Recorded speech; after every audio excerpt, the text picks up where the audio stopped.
بيبدأ فيلمنا في قرية إسبانية اسمها لامانشا، وهناك بنشوف ولد مطرقع وخياله واسع اسمه ألفونسو، وبنعرف إن ألفونسو وارث الدماغ المهلبية دي من جده المخترع كيشوت. وبيتخيل ألفونسو حواليه 3 أرانب وبيعتبرهم صحابه، ومقضي يومه كله يكلم طواحين الهوا على أساس إنهم عمالقة طيبين أصحاب العقول في نعيم والله. المهم فجأة بتهب عاصفة وبتغطي السما كلها، وأول ما بيلمحها ألفونسو بيتخيلها وحش كاسر بيهجم على قريتهم، ومن كتر الرعب بينط على عجلته وبينطلق بسرعة ناحية القرية عشان يحذر الناس. لكن بدل ما ينقذ الموقف بيشد سلسلة بالغلط، فبتنهار شفرات الطاحونة وبتقع مرة واحدة، وبتتدحرج بسرعة ناحية القرية. وبيفضل ألفونسو يجري بعجلته بسرعته، وبسبب السرعة دي بيلبس في بيوت الناس وبيعدي من جواها وبيخرب الدنيا. وهو معدي بيسحب تلفزيون من بيت وبياخد في طريقه بانيو من بيت تاني، وبيخلي الناس تكلم نفسها من الصدمة. الواد ده مشروع صداع متنقل والله يا جماعة. وبمجرد ما بيوصل ألفونسو للقرية بيعمل فيها بطل، وبيقول للناس إنه هيحميهم من الوحش ده. وساعتها بنعرف إن العواصف دي بتضرب القرية بقالها فترة طويلة، وبسبب ده ناس كتير قرروا يبيعوا بيوتهم ويسيبوا القرية خالص. وبعدها بيعترض طريق ألفونسو ولد ماسك خنجر صغير، وبنعرف إن الولد ده هو صاحبه الروح بالروح واسمه بانشو. وفي نفس الوقت بتقرب منهم بنت اسمها فيكتوريا، وحاطة رقعة على عينيها بسبب ضعف نظرها. وبمجرد ما بيشوفها ألفونسو وشه بيجيب ألوان، ومن كتر الكثفة والارتباك بيركب عجلته وبيجري بسرعة كأن وراه لجنة ثانوية عامة. وبعد شوية بيوصل ألفونسو البيت وهو قاطع النفس، وساعتها بنشوف ماتيو والد ألفونسو متعلق زي الخفاش وبيصلح اللمبة. وبتخرج ماتيلدا مامة ألفونسو وبتشوف الخراب اللي عمله ابنها وبتقوله: يا فرحة أمك بيك، اللي انت نيلته ده يا واد مش هتبطل جنان بقى. وبنرجع تاني لبانشو اللي بيرجع على بيته، وبيتفاجئ بشخص غريب قاعد مع والده ووالدته. وبنعرف ان الراجل ده اسمه كاركو، وانه بيستغل العواصف اللي بتضرب القرية عشان يشتري بيوت الناس برخص التراب. بيصطاد في المايه العكرة يعني. المهم بيعرض عليهم كاركو بيت جديد في مدينة كاركولاند، وبيقول لهم ان المدينة دي فيها خدمات كتير وملاهي للأطفال. بس بانشو بيطلع ناصح وبيرفض الفكرة تماما، وبيشكر كاركو وبيقول له يلا مع السلامة يا عم الحاج. وبمجرد ما بيخرج كاركو للشارع بيشوف الناس ملمومة قدام بيت ألفونسو وبيشتكوا منه لوالدته ماتيلدا، واللي بتوعدهم انها هتصلح كل الخراب اللي ابنها عمله. وطبعا كاركو ما بيفوتش فرصة زي دي، وبيحاول يقنع ماتيو انه يبيع البيت ويخلص من وجع الدماغ ده. لكن ماتيو بيرفض الفكرة تماما وبيقول له البيت ده ورثناه أبا عن جد ومستحيل نفرط فيه. وبعدها بتوصي ماتيلدا ألفونسو انه ما يطلعش بره البيت خالص لحد ما هي ووالده يرجعوا. تفتكروا المطرقع ده هيسمع الكلام ويقعد ساكت؟ أشك جدا. المهم بنرجع تاني لبانشو اللي بيطلع اوضته بيجهز صندوق مليان ألعاب نارية. وفي الوقت ده بتدخل عليه فيكتوريا وبتقوله انها تستنى عندهم شوية لحد ما اهلها يرجعوا. وهنا بنعرف ان اهلها خرجوا في رحلة استكشافية وللأسف ما رجعوش لحد النهاردة، وعشان كده هي عايشة غصب عنها مع عمها وزوجته. وبنعرف انهم عايزين يودوها دار ايتام عشان يخلصوا من مسؤوليتها لحد ما اهلها يرجعوا. وفجأة بيرن تليفون سري في أوضة بانشو، وبنعرف انه من ألفونسو. وساعتها بيحاول بانشو انه يشتت انتباه فيكتوريا عشان ما تعرفش حوار التليفون ده، بس ألفونسو بيقرر يروح لبانشو بنفسه، وبينزل جوه ممر سري في اوضته. وبيطلع فجأة في أوضة بانشو وبيقترح عليه يروحوا لعين العاصفة عشان يخلصوا على الوحش بالألعاب النارية دي. وفي اللحظة دي بتتكلم فيكتوريا، فبيتخض ألفونسو لأنه ما كانش واخد باله إنها موجودة أصلا. بس الغريب إن فيكتوريا بترحب جدا بالفكرة، وبتقرر إنها تروح معاهم عشان يخلصوا هما ال3 على الوحش ويحموا القرية. أهو ده الكلام. وبعدها بيرجع ألفونسو بيته عشان يجهز نفسه ويخرج مع أصحابه، بس فجأة بيطب عليهم كاركو ورجالته جوه البيت وهم ناويين يخطفوا ألفونسو عشان يجبروا أهله يبيعوا البيت غصب عنهم. وفعلا بيسحبوا ألفونسو وبيدخلوه العربية بالعافية، ولحسن الحظ بتعطل بيهم العربية ومش بتتحرك من مكانها. في الوقت ده بتظهر فيكتوريا وبتقول لهم إنها عارفة المشكلة وتقدر تصلح العربية، وبيستغل بانشو الفرصة وبيفتح باب العربية وبيهرب ألفونسو. وساعتها بنعرف إن فيكتوريا كانت متعمدة تعطل عربية كاركو عشان تكسب لهم شوية وقت. ولما بتخلص بتقول لهم إنهم يقدروا يتكلوا على الله ويمشوا. وفجأة بتطلع العربية دخان كتير، وبتركب فيكتوريا عجلتها وبتخلع. وفي نفس الوقت بينط ألفونسو وبانشو على عجلة تانية وبينطلقوا وراها، فبيتعصب كاركو وبيقول لرجالته هاتوهم ما يهربوش. وبعدها بيروح ألفونسو وبانشو وفيكتوريا ناحية طريق جبلي ضيق، أما كاركو ورجالته فبيفضلوا يطاردوهم بالعربية اللي بالعافية لسه ماشية لحد ما بيوصلوا كلهم لنهاية الطريق. وبيتفاجئوا بحافة جبل عالية جدا، وفي اللحظة دي بيلمح ألفونسو جسر خشبي رفيع بيربط بين الجبلين، وبدون تفكير بينطلق هو وفيكتوريا فوق الجسر، وبيشجعوا بانشو وبيقولوا له يلا عدي ما تخافش احنا معاك.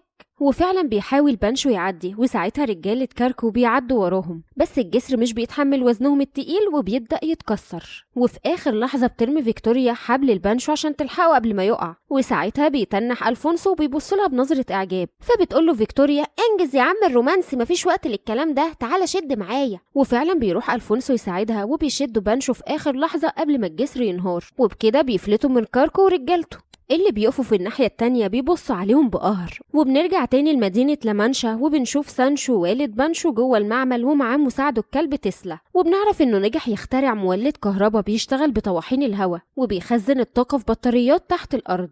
وفجأة بيدخل المعمل ماتيو وماتيلدا وبيطلبوا منه يساعدهم يدوروا على ألفونسو بعد ما اختفى. وفي نفس الوقت بتدخل والدة بانشو وهي مرعوبة وبتقول لهم ان ابنها هو كمان اختفى ومحدش عارف راح فين. وساعتها بتشك ماتيلدا ان كاركو هو اللي ورا اختفاء العيال، ورغم ان ماتيو وسانشو طول عمرهم على خلاف الا انهم بيقرروا يحطوا خلافاتهم على جنب ويتحدوا عشان ينقذوا اولادهم. ساعة الجد مفيش وقت للخناقات. وبعدها بيركب سانشو سفينته الطايرة اللي اخترعها بنفسه وبياخد معاه ماتيو والكلب تسلا وبينطلقوا يدوروا على العيال في الغابة. وبنرجع تاني للغابة وبنشوف الشلة لسه مكملين طريقهم وسط الأشجار. وبعد شوية بيقرر ألفونسو وفيكتوريا يقعدوا يرتاحوا شوية، لكن بانشو خلاص أعصابه ثابت منه وبيقول لهم إنه خايف ومش عايز يكمل وعايز يرجع البيت بأي طريقة. وساعتها بتخطر لفيكتوريا فكرة ذكية إنهم يضربوا صاروخ استغاثة من الألعاب النارية بتاعت بانشو، وفورا بتتسلق شجرة عالية وبتنادي على ألفونسو وبتقول له يلا ولع الفتيل. لكن أول ما بترفع عينها للسماء بتلمح سفينة طايرة، وأول ما بيشوفها بانشو بيتخض وبيصرخ وبيقول دي سفينة بابا، وبيطلب منهم يطفوا الفتيل بسرعة قبل ما الصاروخ يوقع السفينة. لكن خلاص فات الأوان، بينطلق الصاروخ وبيخرم منطاد السفينة، وفي لحظة بتفقد السفينة توازنها وبتقع الناحية التانية من الغابة.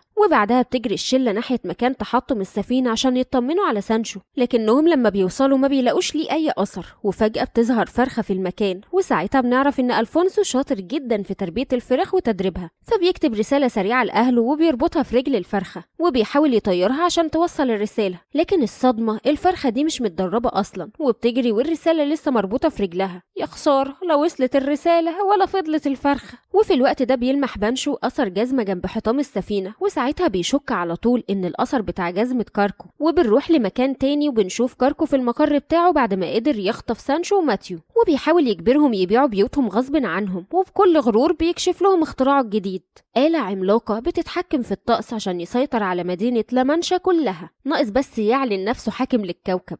وبيعترف انه سرق فكرة الآلة من الأبحاث بتاعت سانشو، وكمان سرق دفتر اختراعاته من الأساس. وبمجرد ما بيدوس على زر التشغيل بتدور التوربينات بأقصى قوة وبتتزاحم الغيوم السوداء في السماء، وفي لحظات بتجتاح عاصفة عنيفة الغابة كلها. وفي الناحية التانية من الجبل بتفضل الشلة يتتبعوا أثر الأقدام لحد ما بيوصلوا لساحة فاضية وسط الغابة، وهناك بيتصدموا بآلة عملاقة بتقتلع الشجر من جذوره وبتفرمه في ثواني. وفجأة بتضرب العاصفة المكان وبتطيرهم من على الأرض وبتسحبهم ناحية المنشار العملاق، ولحسن الحظ بيمسكوا في جذوع الشجر بالعافية. لكن فيكتوريا بقى للأسف إيدها بتفلت وبتنزلق ناحية المفرمة، وفي ثانية بيشد ألفونسو حبل من جاكيت بانشو وبيربطه في الشجرة وبيرميه لفيكتوريا، وفعلا بتتمسك بيه في آخر لحظة. وبنرجع تاني لكاركو اللي قاعد بيتفرج على كل اللي بيحصل للعيال من كاميرات المراقبة وهو ولا على باله، وبيستغل الموقف كمان وبيضغط على ماتيو وسانشو عشان يمضوا على عقود البيع، وبيقول لهم روحكم وروح عيالكم في إيدي، امضوا من سكات.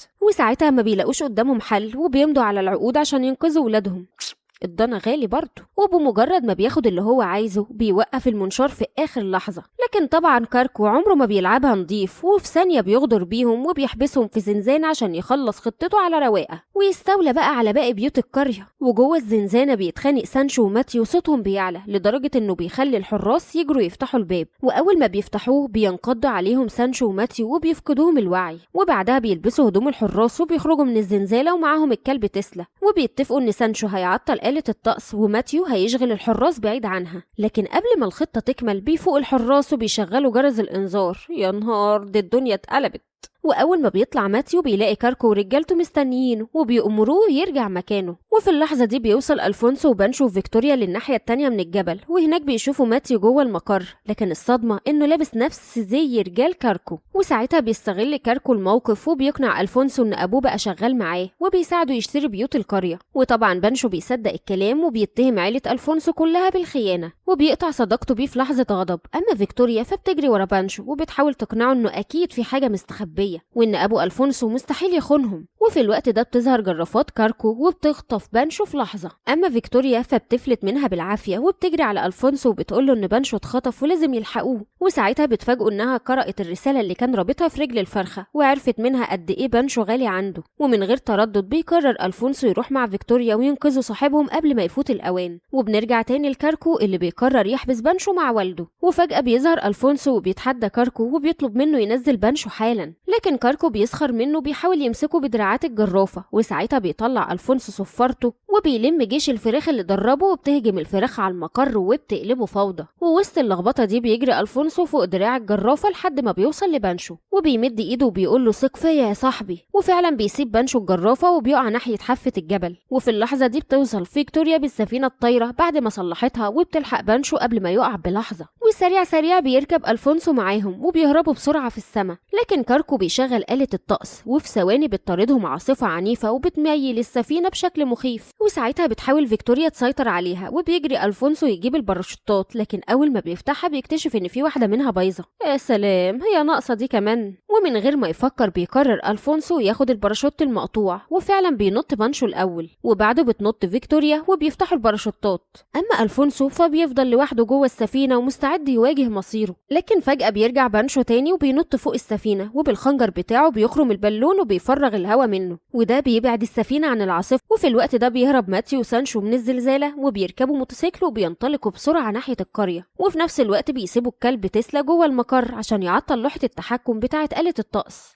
وفي الطريق بيتصلوا بزوجاتهم وبيكشفوا لهم خطة كاركو بالكامل وبيطلبوا منهم يجروا على الجسر ويعطلوه عشان يمنعوا أهل القرية من الهروب.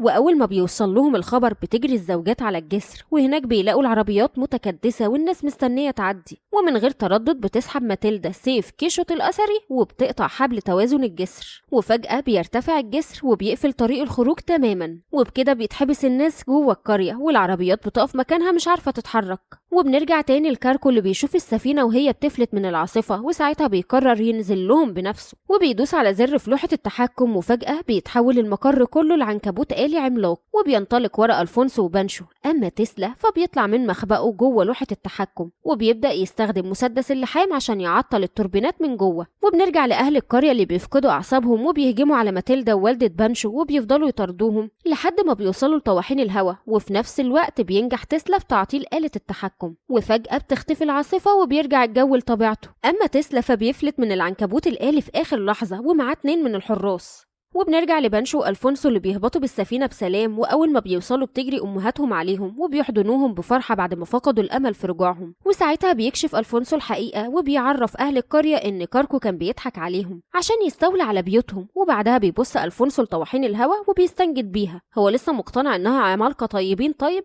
لا، وبيستنجد بيهم عشان يقفوا معاه ضد العنكبوت العملاق. المهم في اللحظة دي بيظهر العنكبوت الآلي بتاع كاركو قدام أهل القرية وبتحصل فوضى والناس بتجري في كل اتجاه. أما كاركو بيبدأ يحطم طواحين الهوا وبيزعق في أهل القرية وبيقول لهم سيبوا البلد دي لأنها من النهاردة بقت بتاعتي، وكأنه خلاص ضمن اللعبة. لكن ألفونسو بيرفض يستسلم، وساعتها بيكتشف بانشو بطاريات الطاقة وبيشغل الطواحين من جديد. وفي ثانية بيطلع ألفونسو فوق واحدة منهم وهو ماسك سيف جده، فبيهجم عليه كاركو بالعنكبوت، لكن شفرات الطاحونة بتدور فجأة وبتنقذه في آخر لحظة. ومع دوران الطواحين بتأثر الرياح في العنكبوت وبيبدأ يفقد توازنه. ولما بيفهم أهل القرية الخطة بيساعدوا ألفونسو وبيوجهوا باقي الطواحين ناحية كاركو. وفي لحظات بيتزحلق العنكبوت العملاق وبيروح ناحية حافة الجبل. وفي آخر لحظة بيمسك العنكبوت الآلي بشفرة الطاحونة اللي واقف عليها ألفونسو وبيحطمها في ثانية، فبيقع ألفونسو فوق جسم العنكبوت. ورغم كل اللي حصل بيمد ألفونسو إيده لكاركو وبيحاول ينقذه قبل ما يقعوا من فوق الجبل. وساعتها بيتفاجئ كاركو من اللي عمله، لكن فجأة بيتفكك العنكبوت العملاق وبينطلق كاركو بكرسيه الطاير وبيسحب ألفونسو معاه، وبعد لحظات بتفلت إيد ألفونسو وبينزل ناحية الأرض. وفي الوقت ده بيشوف ماتيو سانشو اللي بيحصل من بعيد، وبيربطوا فيكتوريا بباراشوت وبينطلقوا بالموتوسيكل بكل سرعتهم، ومع اندفاع الهواء بتطير فيكتوريا لفوق وبتلحق ألفونسو قبل ما يقع، وأخيرا بيهبطوا هما الاتنين بسلام وسط فرحة عارمة من أهل لامانشا اللي بيستقبلوا أبطالهم بالتسقيف والهتاف بعد ما أنقذوا القرية من كاركو. وفي اللحظة دي بيطلع بانشو الكاميرا وبيصور كل اللي حصل عشان يوثق بطولة أصحابه، وبعدها بنعرف إن كاركو اتقبض عليه بعد ما انكشف إنه كان ورا كل اللي حصل للقرية. وبترجع بعدها عيلة بانشو وألفونسو أصحاب من تاني، وكأن الخلافات عمرها ما كانت موجودة. أما فيكتوريا فبتقرر تفضل معاهم ويكملوا سوا رحلة البحث عن أهلها. وبكده تخلص حكايتنا النهاردة، بس حكاية موفي تونز ما بتخلصش، وعلشان يوصلك كل جديد ما تنساش تشترك في القناة وتفعل الجرس، وخليك فاكر لو بتحب الكرتون يبقى مكانك موفي تونز. والسلام.